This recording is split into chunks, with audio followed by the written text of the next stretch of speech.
हरे कृष्ण, राधे राधे।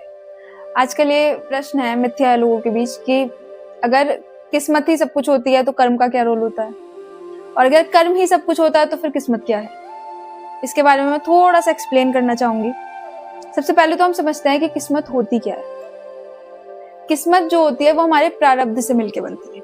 प्रारब्ध क्या होते हैं?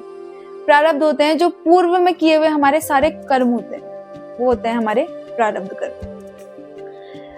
अब ऐसे मान लीजिए कि जो हमारे प्रारब्ध कर्म है, जो भी हमने पूर्व में कर्म किए, उनके आधार पर प्रारब्ध बना। प्रारब्ध कैसा बना कि आपको किस घर में जन्म लेना है, आपका जो परिवार है वो आपको कैसा मिलेगा। जो एक बेसिक स्ट्रक्चर होता है, एक रूपरेखा बनके तैयार हो गई। अब इसको एक ऐसे समझते हैं कि जैसे आप ड्राइंग कर रहे हैं, ड्राइंग के लिए आपने एक आउटर स्ट्रक्चर तैयार कर दिया।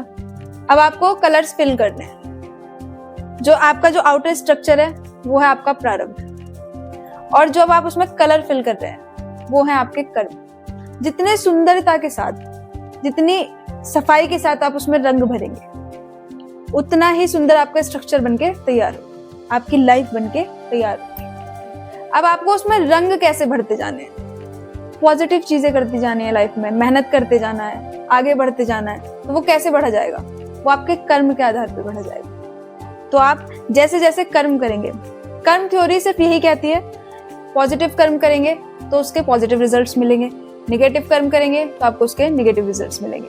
और ये यूनिवर्सली एक्सेप्टेड है कि आपको कर्म का जो हिसाब किताब है वो आपको चुकाना ही है। तो आप जैसे जैसे कर्म करेंगे वैसे वैसे आपको फल मिलेंगे। जैसे जैसे आप रंग भरेंगे वैसे वैसे आपका जो डिजाइन है वो सुंदर बनता चला जाएगा। तो बस यही प्रारब्ध है और यही आपके कर्म का रोल है, आपकी किस्मत।